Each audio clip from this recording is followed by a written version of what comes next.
Gunline. We got a fire mission coming down, y'all. I'm your host, Lopez, and you're listening to the On the Gunline podcast, where we shoot the shit like we did in the past. Today's episode, number 234. Yesterday was 233. And I have a guest here named Naty Guilliams.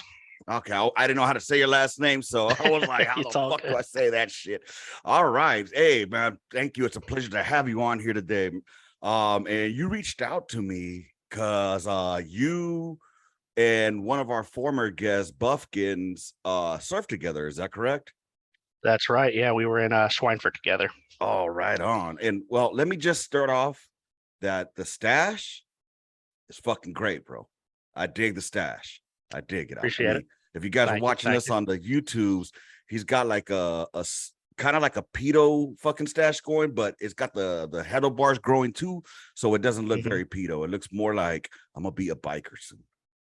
So yeah, well, I became a firefighter since I've been out of the Army, so kind of comes with the job a little bit, I think. I see. Okay, yeah, that's true. I mean, yeah, I don't think I've ever seen firefighters that don't have a mustache, so it makes 100% sense.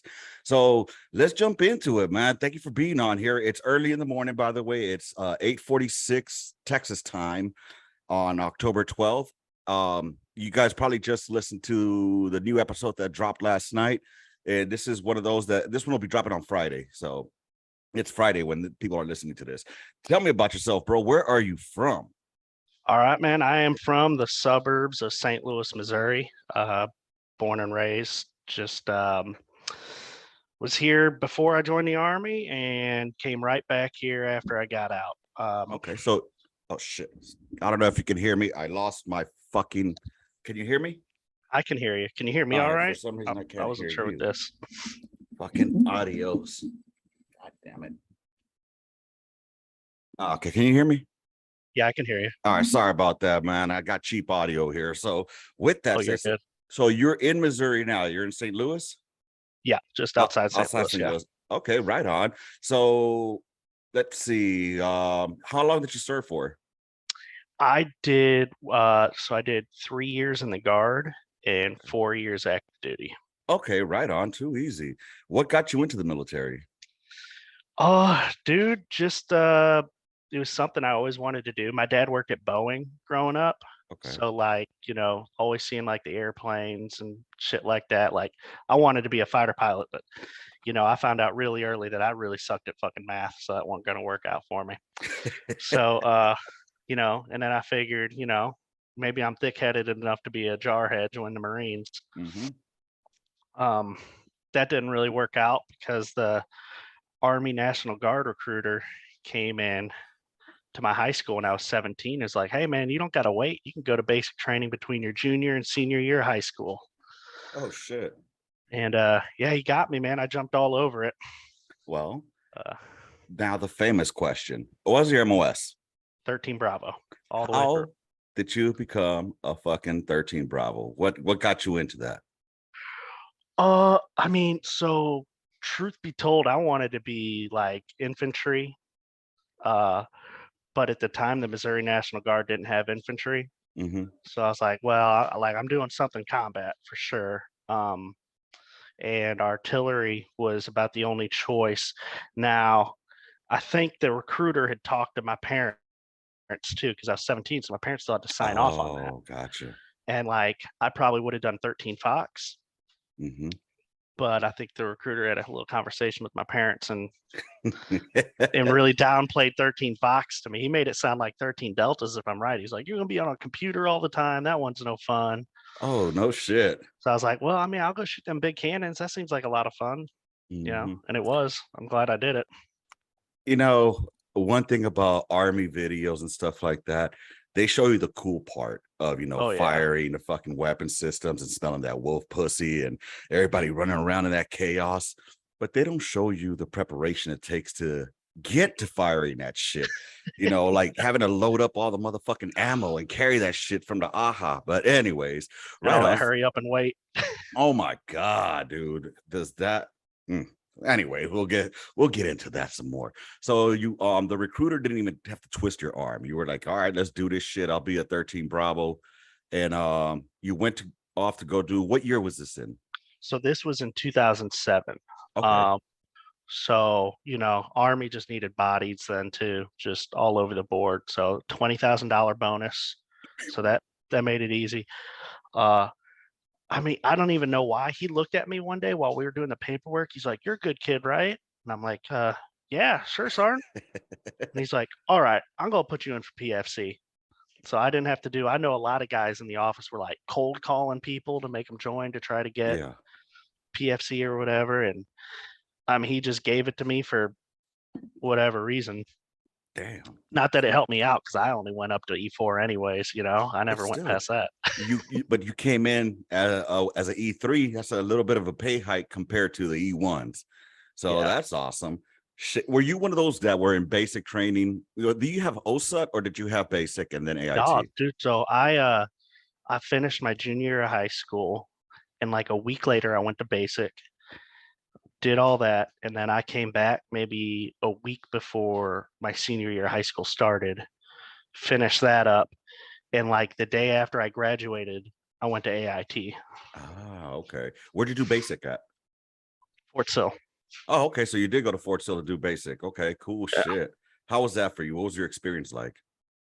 Man, like so I think it was different for me for most people because I just been like from a young age, like that's what I wanted to do. Hmm. Um, I kind of enjoyed basic a little bit. I mean, it was pain in the ass, it was Hmm. tough. Um, but I think we had like a good mix of drill sergeants there. Um, we had like that kind of like mom and dad drill sergeant. Hmm. I remember drill sergeant House Shield. He was our head drill sergeant. Was like pretty chill, and whenever he'd smoke the shit out of us, we all felt bad, like we let him down or some shit. Ah, okay. And then we had another drill sergeant. God, I can't even remember his name. I think it was Davis. He had a Mm. big old scar on his face.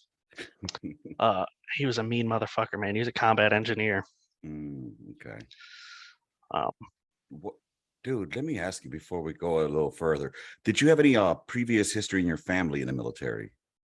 Not really. Like, so my grandpa was in the Air Force during the Korean War. Okay. But like he was stationed up in Canada. Okay. Um, Besides that, like me and my cousin, both of us for some reason like always wanted to join. He ended up going to West Point. He's a smart one. He went Oh to West shit. Point, became an officer and everything. Um, Hmm. but me and him are like the only two that really like wanted to do it. Right on. And that's awesome shit. You don't find that very often. At least it's not as common, I think, wanting to serve, wanting to be in the military. A lot of people, why did you join the military? Oh, for the college, or because fucking money. And others just because I wanted to be a fucking soldier. You know what I mean? So I wanted to blow shit up. I mean, and it went from like, you know, before 9/11, like wanting to serve, Hmm. and then 9/11 happened, I think when I was in like sixth grade, to Okay. like being like, now I want to kill some motherfuckers, Hell like yeah. now I really want to fucking go do it. Bring the pain to those motherfuckers, man. That's Hell right, man. yeah. That's right. Dude, what when you first stepped off the bus and got to Fort Sill, did you think that was basic training when you got to the 95th? Like, did you think, oh, this shit is easy? Man, I thought there was something weird about it, like there was only like a couple drill sergeants. You'd barely ever see them. Hmm. Um, I remember people in the fucking barracks like going wild. Hmm. Like we had this one dude who'd run around naked, like he thought it was funny. Be Okay. like, dude, get your silly ass back in bed. What the hell are you doing, man? Like nobody wants to see you flopping around. It was he a Yeah, 13 Bravo as well? dude, I don't remember what this dude was. Because that's I some 13 Bravo shit right there. that dude was a problem all through basic training though. Nice. There's always one. Oh god damn, dude. So He yeah, had Jones. dude, I tell you, I remember I thought the 95th was basic, and I was like, this shit is fucking too easy, man. No wonder they say that they're like the Boy Scouts of America. Then the reality hit when we were going across the tracks to the training side. I don't know if that happened for you all as well. I mean, like, dude, like my memory kind of sucks with a lot of stuff, but like I'm pretty sure because like with the National Guard, I was drilling before I even like went to basic. Oh, okay. So I'm pretty sure like I don't remember having this conversation, but I'm thinking somebody like had told me or prepared me for like, hey, you know, when you first get there, that's just like processing. Like Mm-hmm. that's not it. Um, the real shit starts like a week later, you know, Mm-hmm. because you're there for like about a week, maybe a little less. Mm-hmm. Yeah, dude. Yeah, that was a reality check for us. I don't know if they still have them, but they had us in cattle cars where Oh yeah. they slapped us all up in there, and then once you heard the drum, drum, you knew you were on either side of the tracks, and that's where the fun began, dude. Like, what are some of the memorable experiences? Like, was it anything that would you expect it to be when you got to basic or to the real side of training? Uh yeah, I mean, I think basic was pretty much what I expected out of it, you know, like, you know, you hear all the stories about whatever basics like today. I know you had a guest on a few weeks ago that was like drill and said like, you know, they gotta be nice to them. You're not even like supposed to yell at them or smoke Right, them too much anymore. But like I remember like, you know, they weren't laying hands on us. I'll say that. right. I think every once in a while, like somebody'd get like, you know, kicked or something or Hmm. something, but they weren't like crazy malicious towards us. But like some experiences that I remember, like dude, speaking of the cattle cars, like bro, I remember like being able to sleep standing up because they had us like so jam packed in there. Like you're just like you couldn't slump down to the ground if you wanted to because you're so Hmm. tight in there with everybody that you just like sleep just standing there. Yeah, sardine can. Yeah. Um, I remember like I remember one of the ruck marches we came on. Um, two things happened. One of them, it was supposed to be one of our during like our FTXs, Hmm. and it was like one of those like three-day ones, I think. Okay. And like I think we'd spent the night one night, and then all of a sudden all the drill sergeants come up and they're like, pack this shit up now. And we're like, all right, we don't really fucking know what's going on. And we Hmm. pack it up and like we're hauling ass back to the starships. Hmm. And then like we see why fucking tornado weather, you know, Fort Sill, Oklahoma, it's Oh, the middle of summer. shit. Ah, makes So, sense. like, dude, we were hauling. That's the only time because we got back there with a quickness. That's the only time I think all through basic training that the drill sergeants were like, all right, privates, good shit. Y'all made Yeah. it. Nobody died. We didn't want to get sucked up in that shit either. We're like, and all I'm thinking is like, why couldn't we get the cattle cars then? Like, I don't, Hey, it's good training, baby. Good training. You it's got to good train like you training. fight. Yeah. Dude, that's fucking hilarious, man. I'm thinking about it like I went through the middle of the winter to Fort Sill. And if you've never been in Oklahoma in the middle of the winter, it sucks balls, but it also sucks balls in the middle of the summer. You It know, was hot. yeah, oh my God, I could just imagine my fucking sweaty balls and the humidity. Nah, I'm good, chief. Fuck that. It was fucking Um, hot. right now that you mentioned though, falling asleep standing up, I remember doing that. I don't know if you did it or anybody that when we'll be in formation early in the morning for PT, motherfuckers would still be standing like half asleep and just fall down and shit from falling asleep standing up and shit, man. Dude, tell me, let me know your experience with the gas chamber. How did that go? Dude, the CS gas actually, like, I thought that shit was hilarious, bro. Are you for real? I don't know what it was. Like all it did for me, I didn't have like that like choking, burning. Like all it did for me was like make me slobber like uncontrollably and made Yeah. my nose run. So dude, I was in there like laughing Oh, you because lucky I just thought it fucker. was so funny. And then I see everybody else, they're just so fucking miserable. But I did fuck it up for the guy behind me because Mm. we're walking out and this dude is like he's having a hard time with it and he's like got his arm in my shoulder like Yeah. just pinching me and like I'm trying to like not make a scene but I'm like bro stop too much Hmm. and like he just like latches on even harder and eventually I swang back and knock his arm off when I did that, he kind of swung around and he dropped his mask. Oh, fuck. Bro, Did he they pick made it his up? ass go right back in there. Oh, yeah, that's fuck. That's a dick move. Did he pick it back up at least before, or he He forgot picked it? it up, but they saw it. Like they saw it, and they're like, "You Oh, drop your mask, you go back in." yeah. Um, I dropped my yeah. mask and I left it in there, Oh so yeah. I had to go back in to find it, and they were playing soccer with it, kicking it from one end of the room to the other. Dude, fucking suck balls. Dude, that's fucking crazy. What other memorable experience stand out from you? Like, do you feel like the basic training prepared you in any way at all?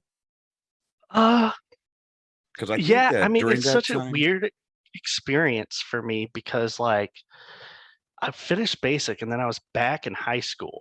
that's right. Like, and then I'm drilling, but I'm not drilling with my unit. Hmm. I'm drilling with everybody else that's either waiting for AIT or basic training. Okay. So it was just like such a weird, like, I don't even remember what we did in those fucking drills. I remember like sweeping and mopping a lot. Oh, so they were preparing you for your MOS. Yeah, pretty much. I mean, but like we were drilling out of this National Guard MP's barracks that they were deployed to Iraq the whole time. So I mean the whole thing was empty for the whole time we were drilling. Hmm. Um yeah, but I mean I remember AIT was 3 weeks long though. That was like it was so short. I don't know how long our field artillery school is now, It was about the same, bro. 3 to 4 but they were weeks. like, we need you motherfuckers out there now.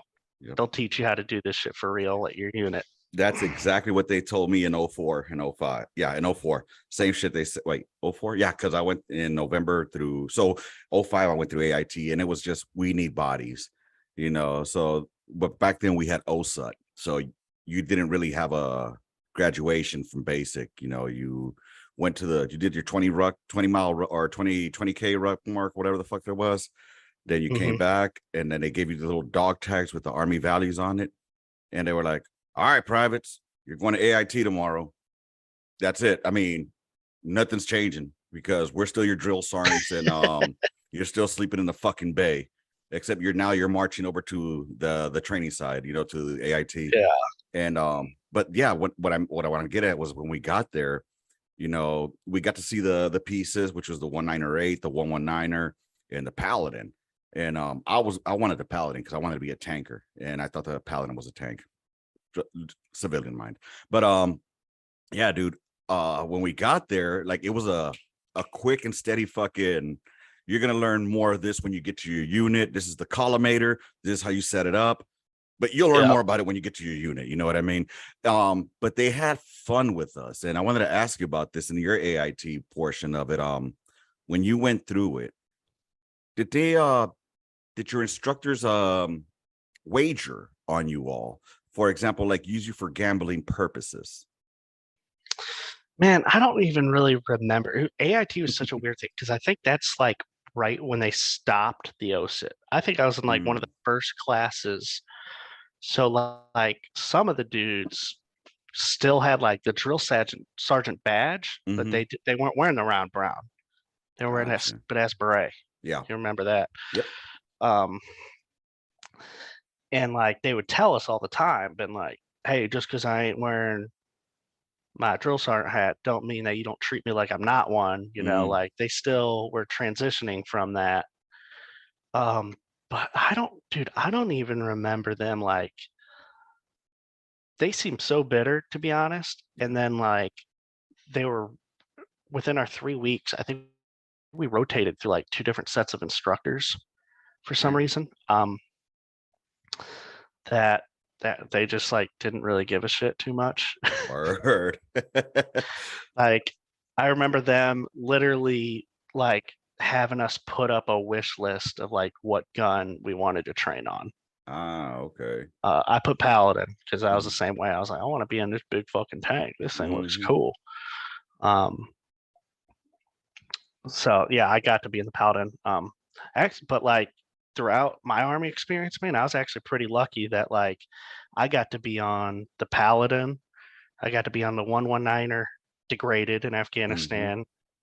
And then the whatever Alpha 8 or something, whatever it is, I forgot what it is. Oh, the The 777 or no, which one? well, I did the 777 too. We had 777 and the 198, but I'm saying like with the 119er, uh, in Afghanistan, we were still shooting off aiming poles and Yeah. DAP, whereas at Fort Campbell, whatever, it was all the digital shit. Oh, gotcha.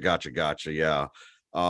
Dude, like I am the same way with my career. When I started, I went to Fort Hood. I trained on the Paladin specifically. Like they didn't give us a wish list. They just told you, all right, private, you're gonna be training on the Paladin. You're gonna go to the 119er 8. You're gonna go to the 119er. And I should have put two and two together now, looking at hindsight, that they must have already known where we were going. So that we were gonna Yeah. train on the piece that we were gonna be more than likely on. But it's not like we learned much of it. We were learning more along the lines of shell fuse combinations. And again, running aiming poles and setting up collimators and DAPs, learning how to do that. But it was just very, very light training. Like, I mean, as far as like, this is how you set it up at the end. Learn your shell fuse combinations. That was the biggest thing, shell fuse combinations. And then, of course, them wagering on us that, okay, my section of trainees can beat your section of trainees in occupying. So, they time us on setting up the collimator, running out the aiming poles who could do it faster. Again, we found this out during the process. They were placing bets who would win. So Yeah, they did. I don't remember anything like that. As a matter of fact, I remember like each little section of us were like so separated from one another. Like we would only see each other like in the morning for PT, and then we divide up in our different gun groups. Oh shit. And then like we'd see each other, in the afternoon, whatever Okay. all the training's done. They But like I take you said, I up. think the artillery school is still trying to figure out new kinks and stuff away from the OSIT. Well, I mean, at the end of the day, I mean, we would just go once they told us what section we were going to, right after, like you were saying, after PT, we would go and meet up with our sections. Then we just load up and head out to the field and just occupy all fucking day and occupy till you got tired. And but it was fun. I mean, again, if anything, it just like we would rotate through positions. Like, all right, you're gonna be the ATC today, So when they let me be the ATC, I made one specific motherfucker run those motherfucking aiming poles because I hated that motherfucker. So I'm like, hey, you run the aiming poles. He hated me. But right on, dude. So you go through OSA, you go through fucking AIT, and you get your orders, and that's when you find out you were going to Schweinfurt.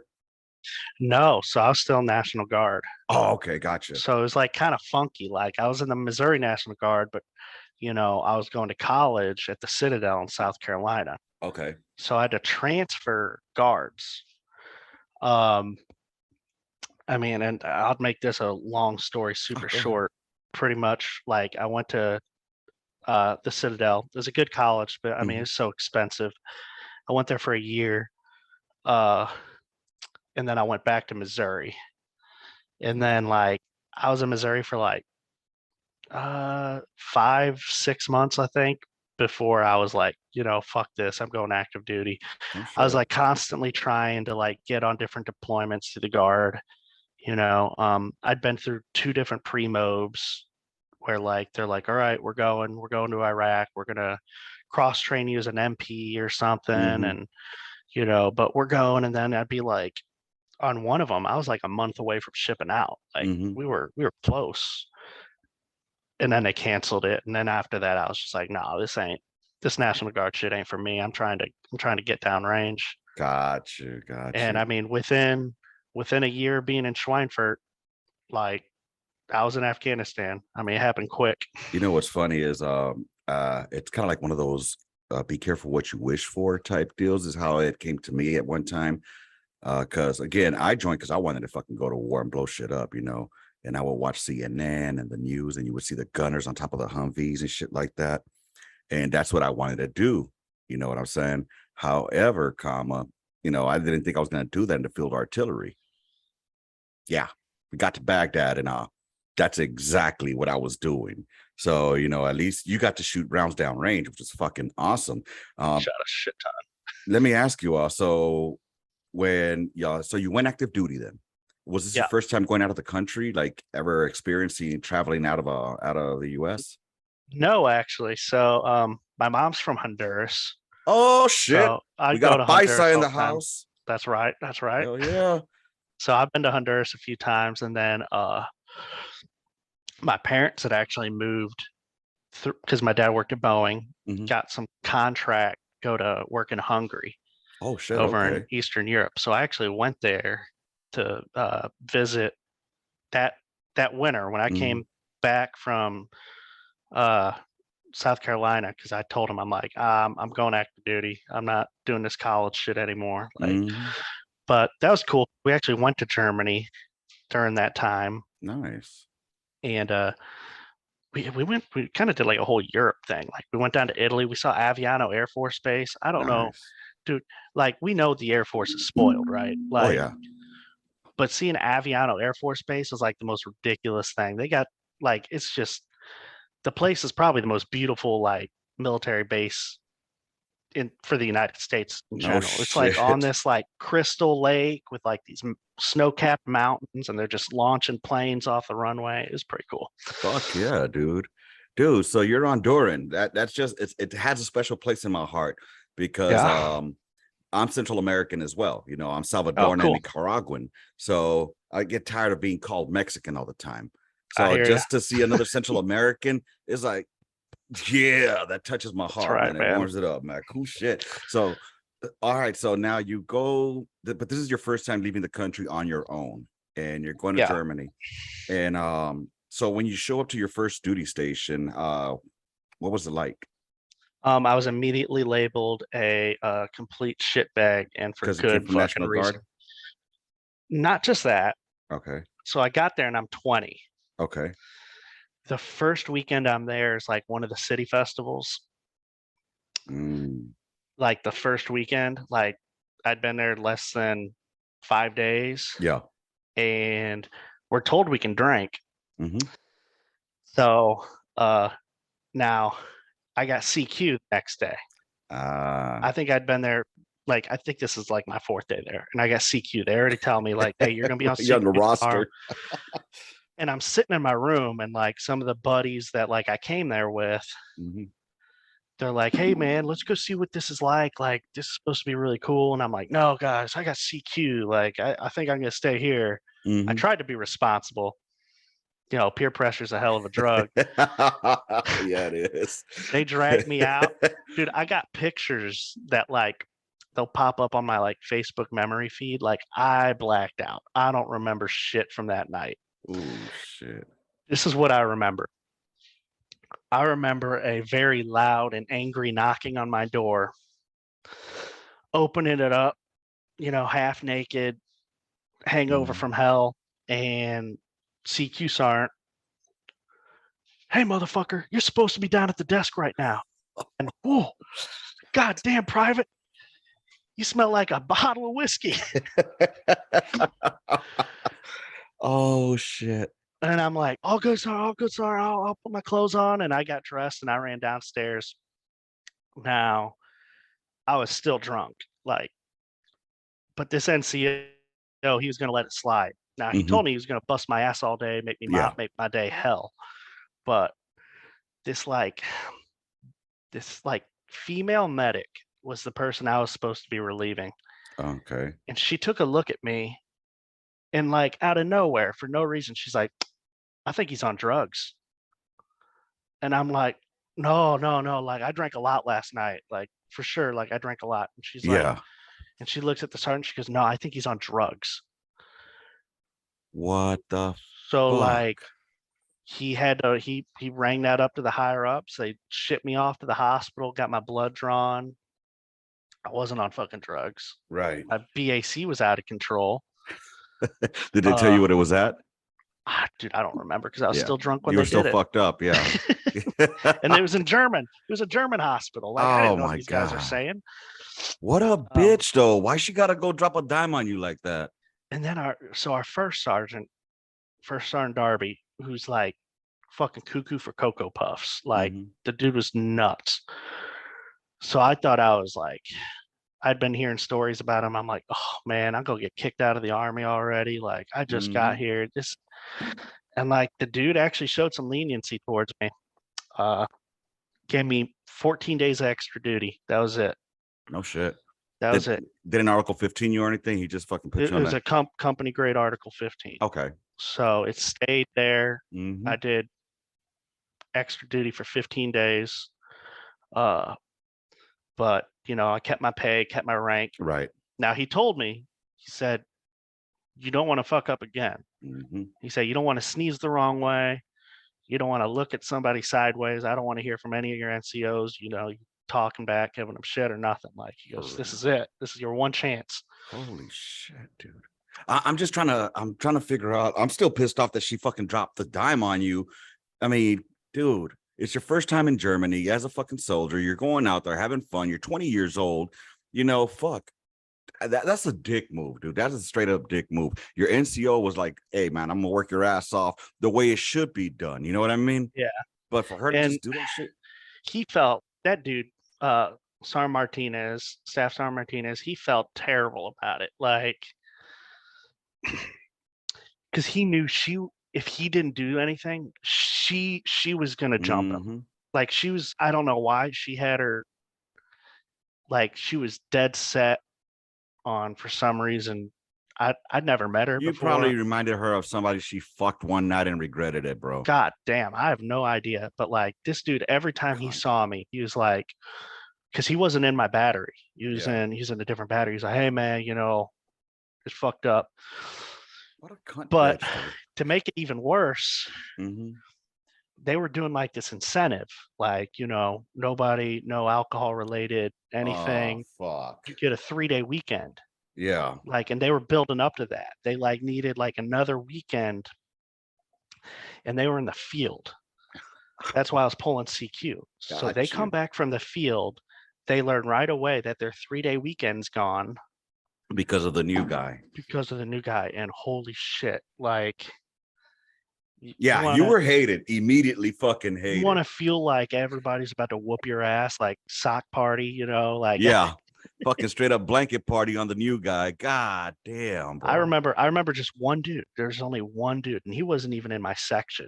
Was like, hey man, like, don't sweat it. Like, you're gonna be all right. Just ride this wave, man. Don't get upset when people really fucking step up to you, because you know what's gonna happen. Like, just lick your wound. Just take it. And I did, and eventually, some of those guys that were like meanest to me during that period of time became like, some of my boys, some of my best friends, to this day. And it's funny that it happens that way. I mean, it's except that cunt who fucking dropped the dime on you like that. I mean, it's not even dropping a dime on you because you weren't high. You were just fucked up from the night before. She's probably acting like she's all fucking superior. Karen. Fucking Karens. Anyways. Fucking, that's why they should stay in the goddamn kitchen. I never got an answer. I never got an answer for that. Like, why? Yep. It is what it is. It is, man. Luckily, it's in the past, so fuck it. Let me ask. So, what differences, if any, did you notice coming from the Guard and into the active duty realm? Anything stand out to you? Yeah, so one of the things that was driving me nuts with the Guard, like, there's gonna be bitching no matter where you're at in the military, right? Like, I'm guilty of it. Anybody that served is guilty of it, like, for sure.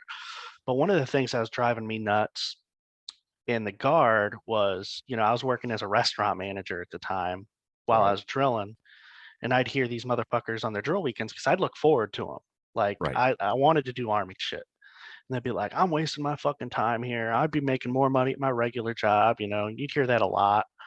Or just people like just not wanting to be there. Or we even had we had a couple homeless people, like straight up homeless, like in our Guard unit. And they were like odd, Yeah. So I was glad, when I went to active duty that people were at least invested in the job. They took it seriously. We bitched about it a lot, but who doesn't though? But when it came down to it, like, we took the job seriously. Now, did you fire artillery while you were in the Guard? Or did y'all just go there? I remember, yeah, we did. Yeah, because when I went down, so I was with the Paladins in South Carolina. We shot a couple times there, and then my unit in Missouri, we did. I went on 2 of the summer FTXs with them.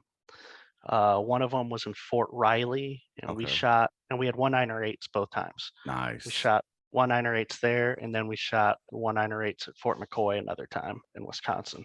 And for those of y'all watching me on the YouTube right now, I'm not ignoring him. I'm literally signing into work right now because I have a day job. So, Uh-oh. and this, when I say I work around your schedule, I work around your schedule to come out onto the gun line and shoot the shit with me, dude. So how are the NCOs different in the guard versus the active duty realm? Was there any difference in that, or the Yeah, man, officers it's as like well, like the leadership teams? so the thing about, like, the officers and the NCOs and the Guard, like, there's good ones, there's really good ones, Hmm. but, like, you got some of those guys that have been, like, an E5 for, like, 20 years. Right. Like, they don't give a shit anymore, you know? Like, they're there. Them, it's just like a little paycheck. Right. Um, it was it just seemed, and I know it's probably piss off a lot of Guard listeners out there, but it just seems so much more professional Right. on the active duty side, and that's my experience. Like, that's Well, that's not everybody. and I mean, it's just, I think that's more along the lines of, I think, it's your everyday job being a soldier versus being a citizen soldier, versus a part-time soldier, or as we call them, tampons, because you guys only work once a month. Or was that the reserves? Either one. But Right. fucking at the end of the day, it's your everyday job. Like I know like a reservist or a guardsman who would go and they would drink with their officers and NCOs because they knew each other, Mhm.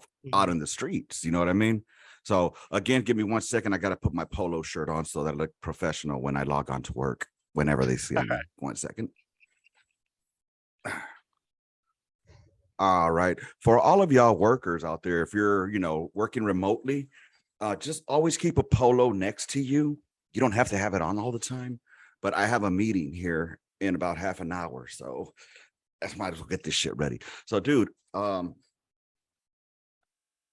you get to Schweinfurt, you're there, you're the fuck up from the beginning, but you made Mhm. up for it.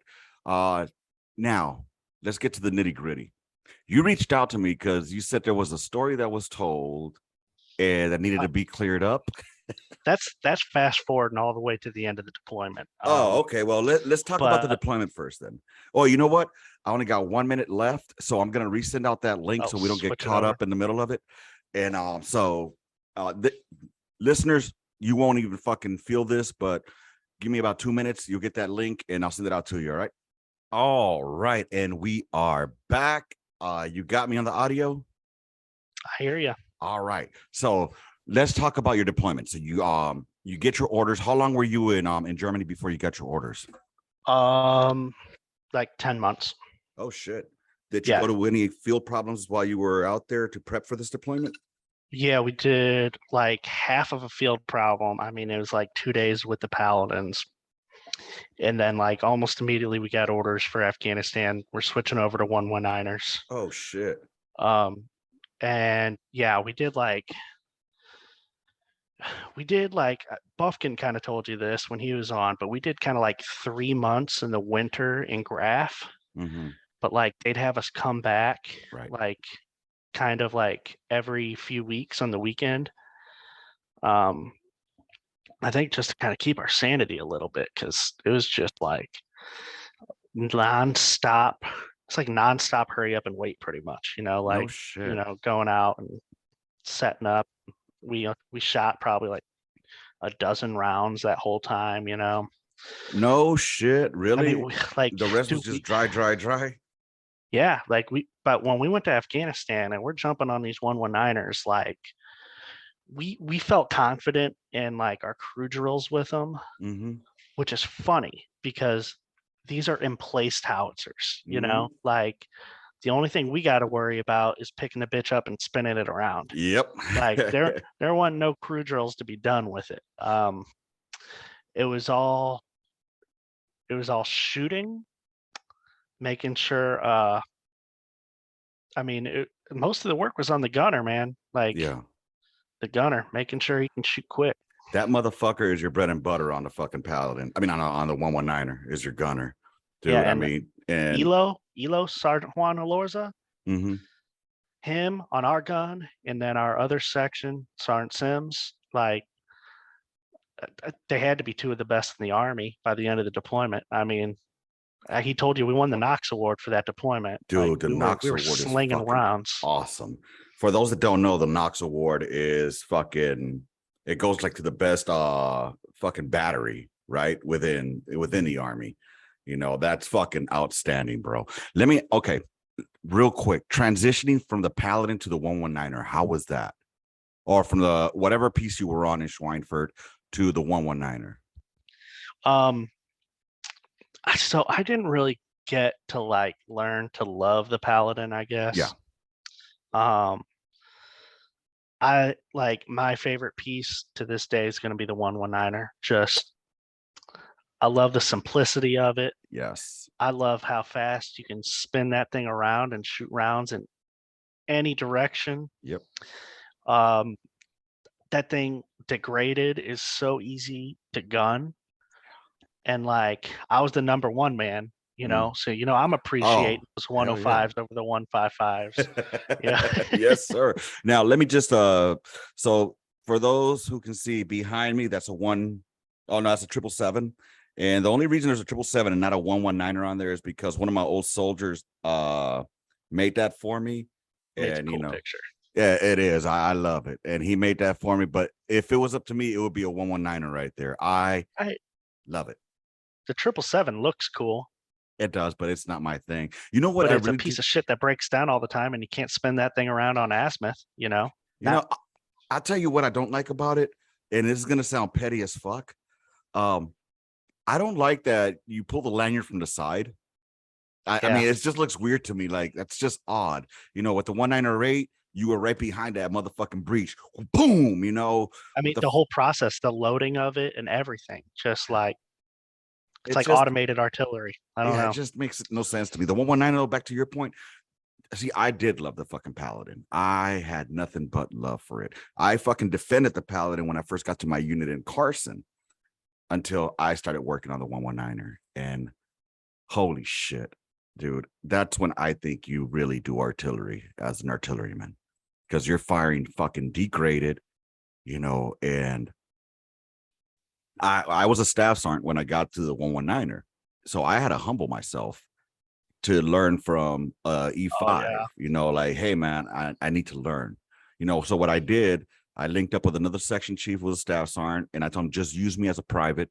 I'll run rounds, I'll fucking run powders, I'll be the powder bitch back there with the fucking powder. I don't give a fuck, but I need to learn this shit if I'm gonna be a chief, you know what I mean? So dude, the 119er to me, it has a special place in my heart, always will. I love that bitch. Yeah, But my go chief ahead, man. is actually the same way. I believe he came from Hood. He was a Paladin guy. Okay, what was your chief's name? Sergeant Hall, Raymond Hall. He was drill for a while too. Oh, okay. But because I remember him. I mean, he saved our ass. Our chief that we had coming in that we were supposed to deploy with was like a dumb. He was so dumb. Like he'd be asking us questions, like what's the range, or what kind of charge would you use on this? And he's not asking us to test us. He's asking us because he don't know. Like he didn't know anything. Shit. Like I remember when we got Sergeant Hall, I'm like, I don't even care who this dude is. I'm just so glad we got somebody else. And like he turned out to be like such a solid chief too that Yep. made our deployment It's rare way to find easier. those. I mean, and no, that's great. Go ahead. And I think that's something Buffkin touched on too, was like during our deployment, our smoke was like overwhelming. He was like, he made us build this castle of like Hescos around our gun line, which I get, like we took a lot of incoming, so it created a shield around that, but it also took away our ability to do any direct fire. Oh. And there were like various small arms attacks on the fob, that if there was a big one, we wouldn't have been able to do that. Right.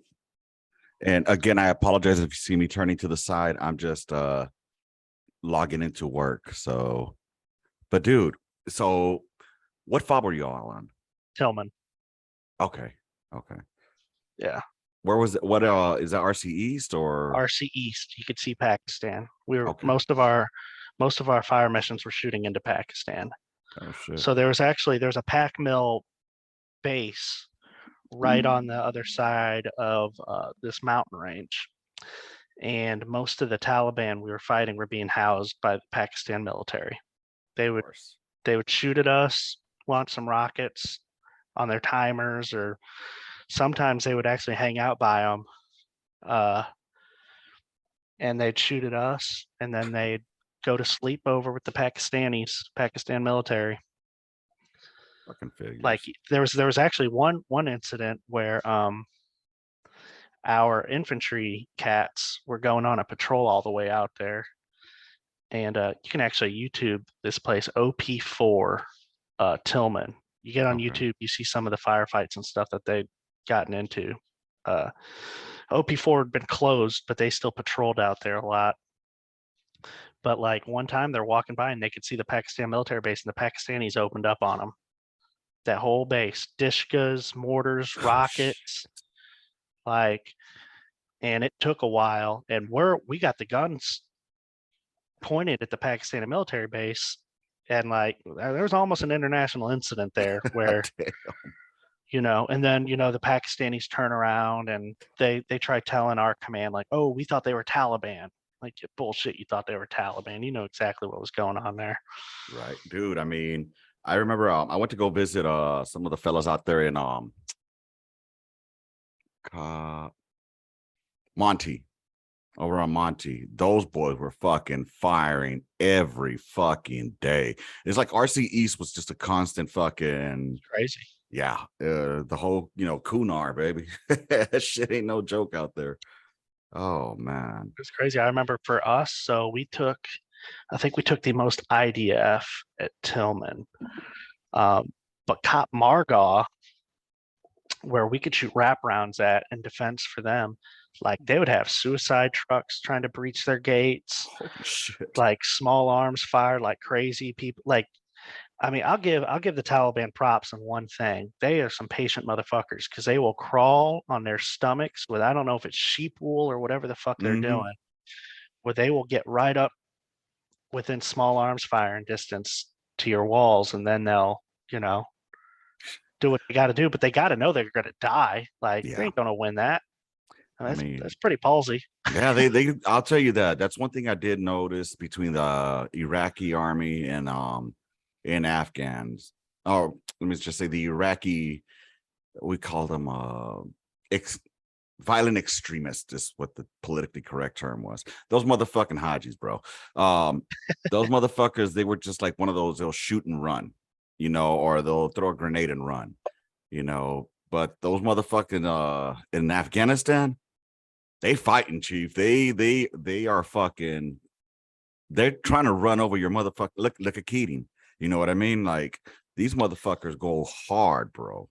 And that shit was like fresh in everybody's memory during my deployment, like I guess we would get like intercepted communications with them, or I don't know how it worked, but we'd like hear it be like, hey, Taliban commander said they're going to take over the base. Like, they want to take over our base. And they had a lot of, oh God, I can't remember the name. They're like Eastern Europeans. Like these like Muslim Eastern Europeans. No shit. That would be over there. I'm gonna have to look this up, or it's gonna drive me nuts. You're good. But they were embedded with the Taliban. It was the Haqqani network. Okay. And they would like train these motherfuckers. And like we saw it, like once they started training them, all of a sudden their IDF got way more accurate. Like, dude, that's IDF it's a scary motherfucking thing, not like if you're on a big ass base where, let's say in Mosul, where you have Fob Merez and fucking Fob Diamondback next to each other, and you hear a mortar landed somewhere on the fob. Okay, that's probably somewhere out in the middle of fucking nowhere. But when you're on a cop where that bitch is like just barely has a helipad on it, bro, and you got rounds falling in there, dude. When I was there in 2012, they hit Bostic, cop Bostic, and was it Bostic? I think it was Bostic, and they hit the fucking the like they hit it pretty hard, and like pretty much they got fucked up. There were 2 KIA that day, and a bunch of Purple Hearts were given, and because they hit the gun, they hit the gun line right on the fucking gun line, bro. And it's fucking horrible when shit like that happens, you know, especially on something so small. You know that they're just dialing in on you. And once they're dialed in, you got to have some balls to be out there fucking firing that gun on direct fire while you're getting fucking, you know, are you getting shot at, bro? I think I had one soldier, I can't remember which one was telling me, he was like out there, like, you know, they would start shooting at him, and then they would be out there, you know, just hearing the rounds ricocheting off the gun while they're fucking doing direct fire. You know, my experience in Afghanistan differed because I was training the monkeys how to fucking shoot a D30. So, yeah, that was. Did you get to work with any of the ANA out there? They were on our base, like, so that was like, you know, our first week in the deployment. So they had their own part of the base. Okay. Our first week in the deployment, they took a direct hit from a rocket right into their chow hall. Oh shit! I mean, I think it killed like a dozen of them. Wounded, I don't know, a couple dozen more. Just one rocket, and like, you know, seeing all those like bodies, and like I remember seeing some dude's head, like he's missing half his head and his jaw was still moving. Yeah. Like, just being like, oh fuck, and that really fucked our medic up too, because he had to help those dudes. And I mean, he's green, like, but you know, it's something that I mean, you think you're ready for, but until you see it, you know, I called my dad after that, and I told him, I said, hey, you know, somebody's got to be prepared if something were to happen. Like, I just want you to know, like, this is for real. Just be prepared, you know, if you get that phone call, because it could happen. And was that your oh shit moment? Like, oh shit, this is real moment for you? I mean, or did you experience that that sooner? was the first time I'd seen like bodies, you know, like, and it wasn't just like one dead person where it's like, oh fuck. I mean, there were so many of them. It was just crazy. And then like just the gruesome injuries too. I mean, not to sound like, it's just, and not to sound like even more cold and callous, but like, you know, at least like in my head, I was like, they're not Americans, you know, like they're not our guys, bro. I'm with you.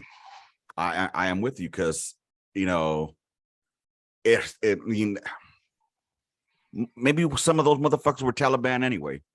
You never know. We caught one of them motherfuckers counting steps outside our hooch. Oh hell to the no! Guess what happened the next day? Y'all got hit. We all got hit, and it almost killed two of my best friends. It went, bro. This sounds like crazy. So we sandbagged the shit out of our ceiling. You know, one of the things our smoke made us do that I'm actually really glad he made us do was sandbag the shit out of our ceiling of our hooch. One of the guys was sleeping on the top bunk. That thing exploded right over him. Oh shit. Bro, there was like a halo of shrapnel around him. It was in his mattress and shit. He didn't get hit. Oh fuck. Now his brain was like scrambled eggs. Like he got fucking knocked loose. And you know, he got his Purple Heart for it and stuff for TBI, but he didn't get hit though. Like, but I mean, I'm telling you, there's shrapnel all over his room. I don't know how he didn't get hit. Dude, it makes you fucking start believing in a higher power when shit like that happens, bro. If you didn't believe in a higher power, sometimes shit like that makes you believe in a higher power. Like, okay, I know I shouldn't be here. You know what I mean? Yeah. And I had my moment with that too, where our gun line got hit by a rocket. So we had these, about 2 months into our deployment, they installed these like air raid fucking sirens that sounded off the IDF. Okay. They weren't fucking welcome, because before we could hear incoming. We could hear that shit coming in. With these new sirens, you can't hear shit. Oh, okay. So with before we would know generally like where's this round going? Is it far? Is it short? You know, your ears get pretty good at that. Well, with the new air raid siren, you really couldn't hear anything. And so we saw the smoke and we heard the poof of a round coming in at us. Oh shit. And some of us went into the bunker, and then 3 of us went like pretty much where the ammo was stored at. Probably not the best place to go, but that's where we went. Right. And we could hear it kind of. And I stand up like a dumbass and I go, oh, it said the host stopped your video. Yeah, because you were frozen. I was going to start it again. Oh, you can still hear me though? Yeah. Okay. Did it start back up yet? No, it said failed to start the video. Yeah, you were frozen like big time. Go ahead and keep talking though, brother. But anyways, like, so I stand up like a dumbass because I think this thing's going right over our heads. And my buddy Woodward pulls my ass down. He goes, "The fuck are you doing?" And like as he does that, that 107 comes right across our heads. Oh shit. Like, I mean, I don't know how high it was. I don't know how low it was. I think there's a good chance that 107 could have took my head clean off because it landed right behind us. I mean, it landed 5 feet behind us. Did it detonate or dud? Oh yeah. I mean, a HESCO ate it up, luckily, because it landed on top of a HESCO. I gotcha. But if it would have landed 3 feet short, it would have hit all of our ammo. It would hit all of our ammo. And I mean, then like, you know, vaporized, nothing. Holy shit. You want to try fixing your video, bro? Yeah, I don't know what's going on here. It just says can't start video. I don't know why. I don't got any other cameras running. Let's see. Let me pause the recording for a second. All right, we started back up, had a little bit of a technical issue, but we were just talking about that the fucking round would have hit the goddamn your AHA or where your ammo storage is. That would have fucking just obliterated everything there. You know? Yeah, I mean half the fob would have been gone. I mean, you're talking probably a couple hundred rounds in there. HE, Willie P's, everything, you know, some wrap rounds. I don't know if they explode anymore, but that would not be good. Let's just say that it would not have been good. Well, dude, I mean, I'm glad that y'all came back, you know, and again, it's one of those things that I'm glad you said it in the beginning. You know, we joined the military because we want to do something that's not military related in the civilian sector. For example, fire and artillery. You know what I mean? I didn't join because I wanted to be a fucking dental specialist or do this or that. No, I want to blow shit up, you know? Yeah. So, I mean, I think it takes a certain type of mentality, you know, to go through that. And then later on in life, we would find out how much it fucks with us, you know? I mean, there's motherfuckers out there that, you know, they'll say that, you know, it didn't affect them in any way or whatnot. And I'm sure there are that percentage of people that it doesn't fuck with them. I thought I was one of those people, you know, and I try to suck it up and drive on with it. But later on, after 7 years of being out, now 10 years since my last deployment, yeah, it fucks with me, you know, and I know that I'm working on it throughout myself, but we'll get there later on. You have to, man. You have to. And it's, you know, that's always the first step though, is like to recognize there's a problem, you know, and then you can work on it from there. Yep. So how long was your tour of 1 year out there? Yeah, it's like 11 months and 2 weeks. Who replaced y'all? So first ID, and this part's kind of hearsay. I can't substantiate this, but I'm pretty sure it did happen. So we knew, so we replaced 4th Brigade, 101st. Okay. They lost guys at Tillman. We didn't.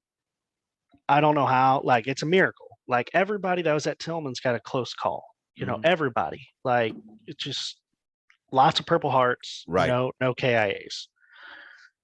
Our last couple of weeks at Tillman, there was a sniper just taking like pot shots, like he's far, like he was far, but he's just taking shots. And like, dude, we'd be up there fixing the aiming poles and you'd hear it, you just want to be quick, like keep moving, be quick, replace the aiming poles. Because to replace the far aiming pole, you're putting yourself above the HESCO line, so your target.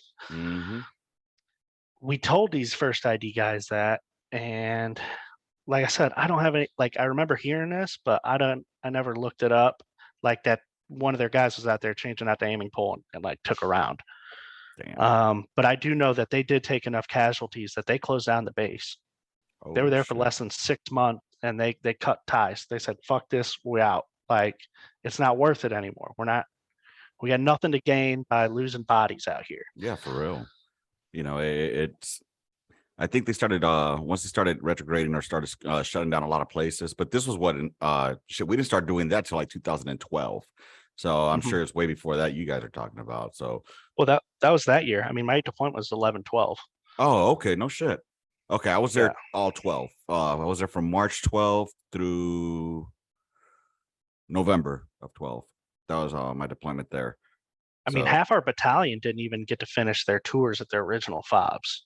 Shit. Like some of those guys bounced around like 3 or 4 fobs, like closing them down.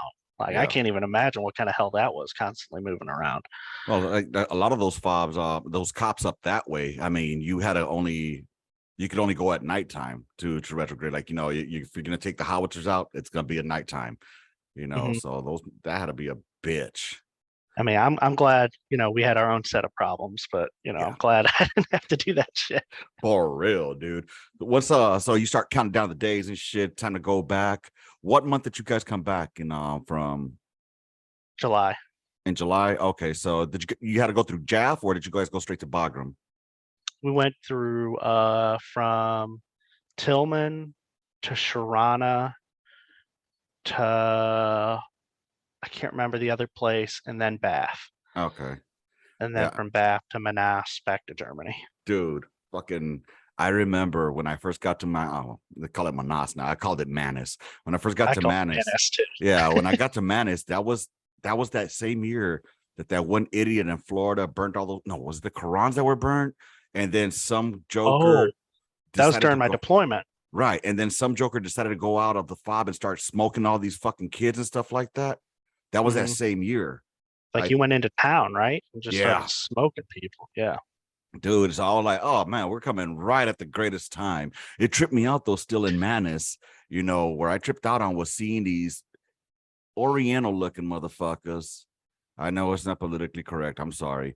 These Asian looking motherfuckers that spoke Russian and were Muslim. I was like, what the fuck are you talking about? It tripped me the fuck out, bro. Man. At Tillman, get this, there's like remnants left over from like that Russian invasion in like the 70s. Yeah. I remember one of like the locals that would like help us with random shit around the base. This motherfucker had blonde hair and blue eyes. He spoke Pashto. He was a Muslim. He spoke Pashto. But like if you looked at him, you'd be like, that's a Russian. Like we joke around and say like all of his comrades left him there and he just stuck around, Or we know who his daddy was fucking with. We definitely know who his daddy was. Dude, that's fucking crazy, bro. Oh man, I'm really starting to run out of time here and I really hate that. I don't like cutting shit short. I usually like we can do a part 2 another time, man. Yeah, I'll be glad to. But before we go, I need to know, what was it that Buffkin said? I need to know this because it's been bothering me. I started watching the Buffkin episode last night and I was unable to finish it. But for those that aren't listening, I got to find out what episode that was. But go ahead. What did Buffkin say that we're here to refute? So, as we're moving out, we're told, leave all the ammo here except for, your magazine for your M4 pretty much. I was the designated 240 gunner.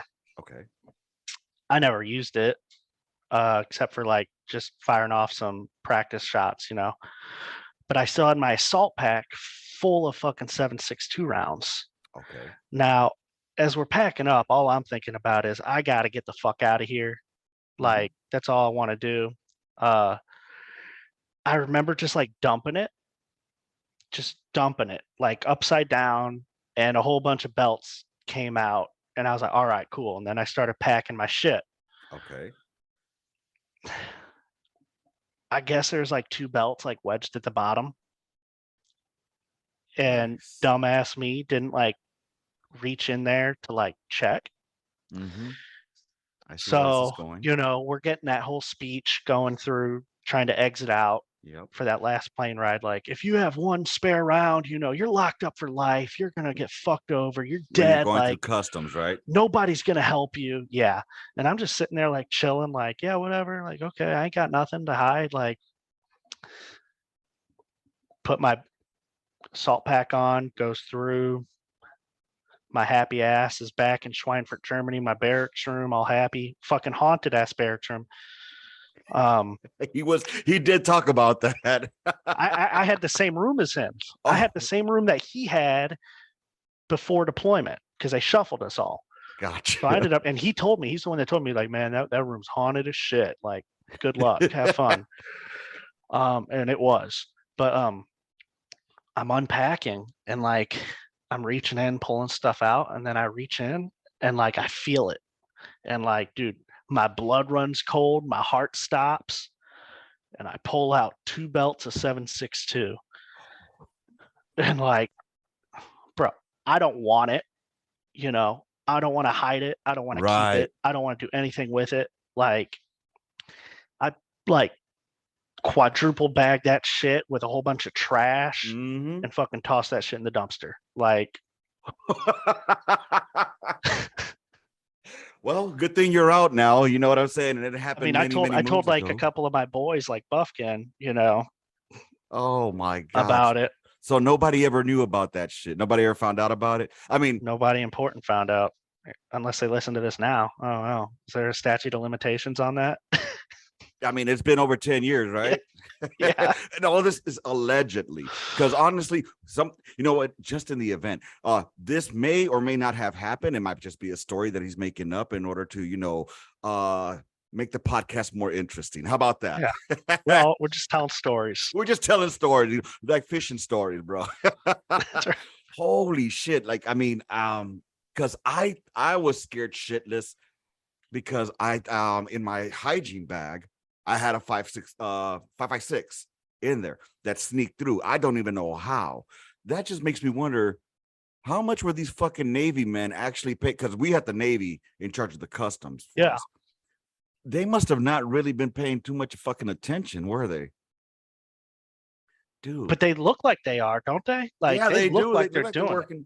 They look like they're working hard, but look like they're hardly Dude, they were working. even checking some people's bags. Like, they'd open it up and kind of like, they're not like tossing everything out, but like, did it go through an x-ray machine?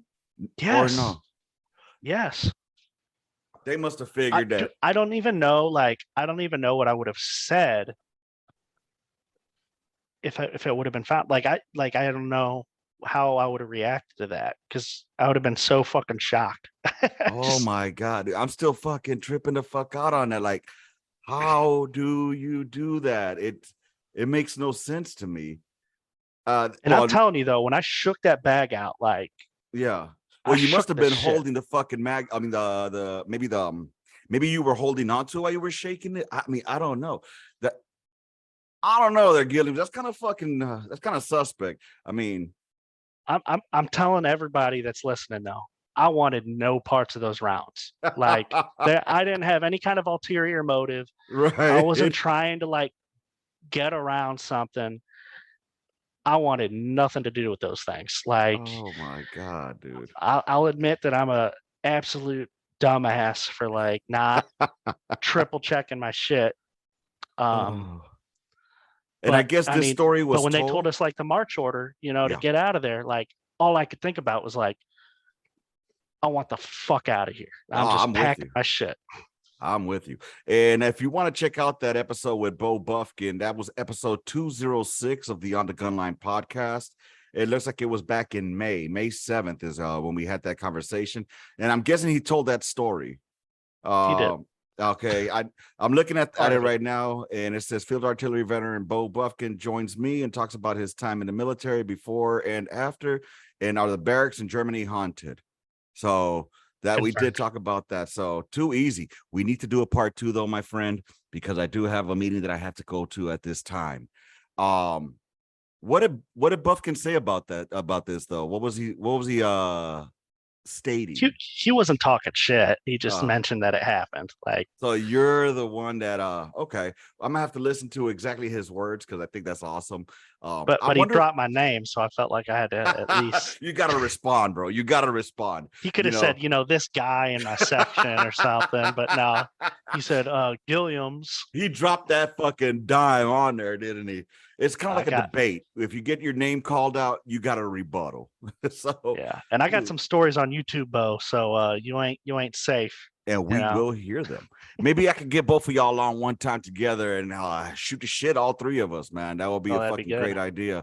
But it is time for me to wrap it up, y'all. I do appreciate you, Guilliams, for being on here with me. We definitely got to do a round 2. I don't know how soon we could get one in, but I do want another round of this shoot the shit. Is that cool with you? You let me know, man. I'm ready. I appreciate you being out here, man. Thank you for doing your work as a firefighter out there. You're our second firefighter that we have. One is he was never in the military, but he's a civilian firefighter out in Chicago. And shout out to you. I'm not gonna throw his name out because I don't want to put his name out but he knows who he is, our Chicago firefighter movie star.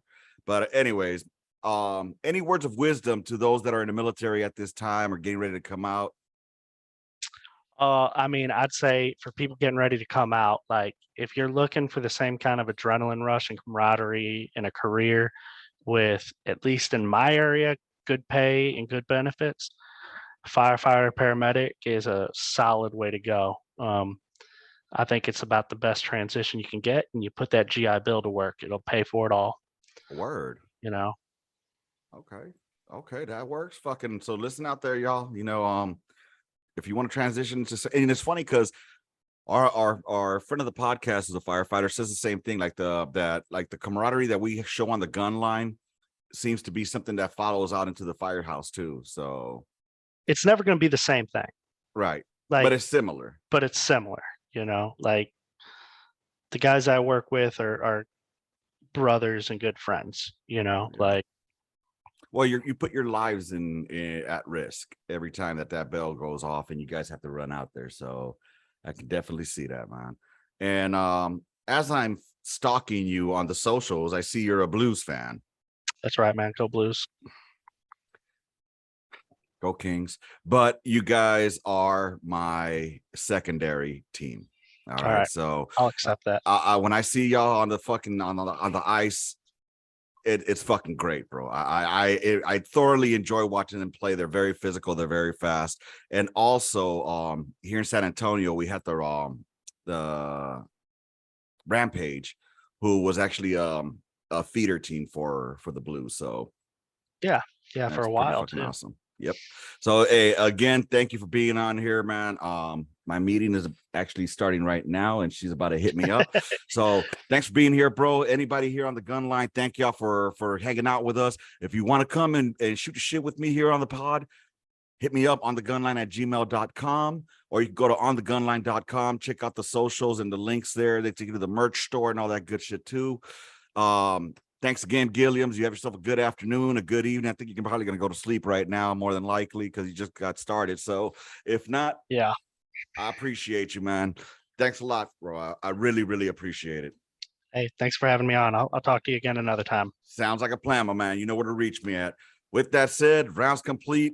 In the mission, Gunline out. Bye, motherfuckers. March order.